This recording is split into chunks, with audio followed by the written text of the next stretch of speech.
do it on the Saturday close by or something.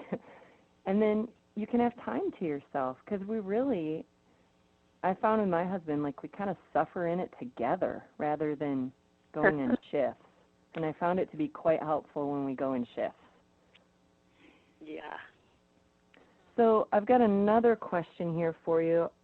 I'm curious why you called in tonight. What about this topic was interesting to you, or, what were you hoping to gain?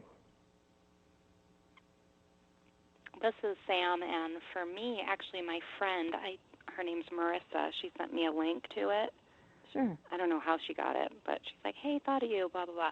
And I think for me, I just don't talk to a lot of other moms that have twins. So just to hear everyone's perspective for me was very intriguing.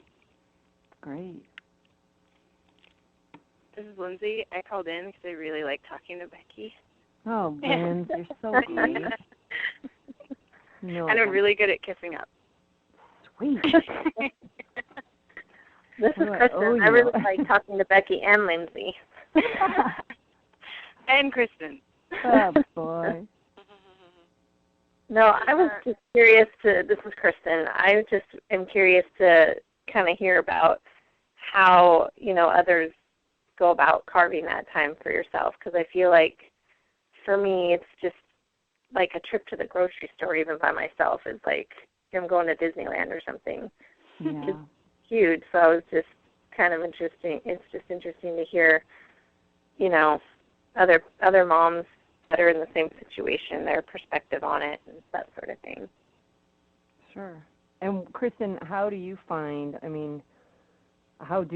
time for yourself? Your twins are 6 months old. What have you found to work? You work part-time, your husband works full-time, and you have an older 3-year-old, right? Right. So there's kind of her summary of who she is. What works for you? Well, going back to work has helped, because it's just 2 days a week, but that is 2 days where I'm, kind of away and just, able to do adult conversation and all that. But I don't know, because Logan conveniently stopped napping, right about when the twins were born. So, so it's hard for me to get everybody down at the same time and have time, during nap and stuff. So usually by the time my husband, I'm fortunate he works an early shift, so he gets home by 2:30 or 3. So usually by the time he gets home, if I need to go to the gym or go to the store, just walk around Target, he's really good about doing, about letting me go, so to speak. So good for you. I'm lucky. I'm very lucky that way, because I know, some people work or their husbands work really late. So sure. Hello?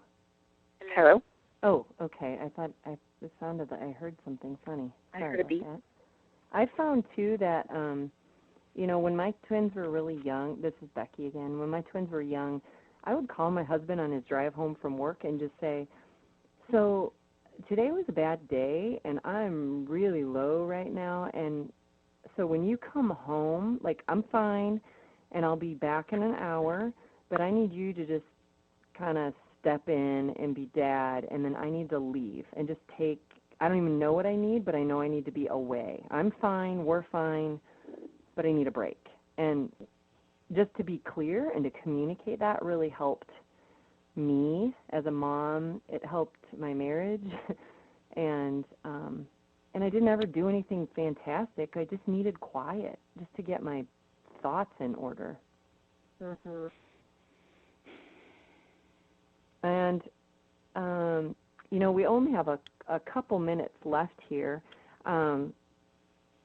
Is there anything you wanted to say before I wrap up in closing, just so that I can honor your time and we can end at 7? Are there any questions or other topics that you'd like to hear? I do have a call scheduled for February, and I'm planning on doing this for several months to come, and I'd love feedback on topics if you have something on the off the top of your head.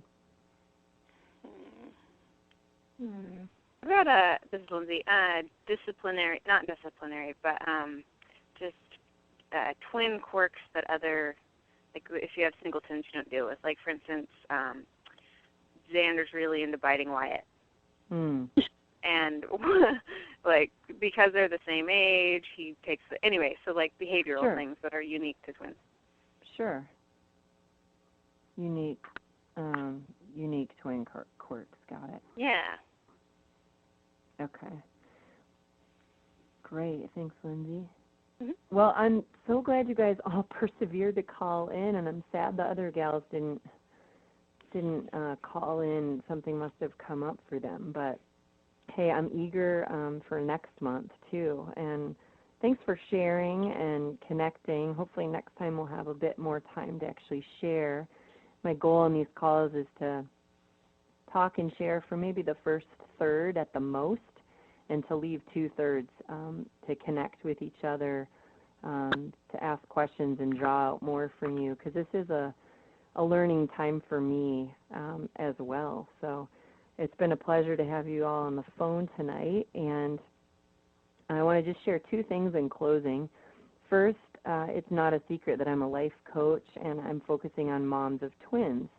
So if you've enjoyed this call tonight and the taste of coaching you received, there's more where that came from. I coach on the telephone, and I coach clients for an initial 6-month commitment, and we talk 3 times a month at the same time. So we pick a day and a time, and it's that same time every week for 3 weeks out of the month. And there's more specifics on my website at beckydenhamcoaching.com. And I'd love to hear more from you.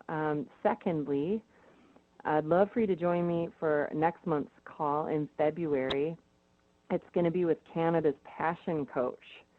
It's a gal named Erin Fay, and she is lovely. She's really spunky and fun, and yeah, her main theme is how to coach women to more passion in their lives. So it's going to be really fun. The date is Thursday, February 10, and it will be the same time from 6 to 7 p.m. So you can put that on your calendar, and I'll send you an email just to let you know about it coming.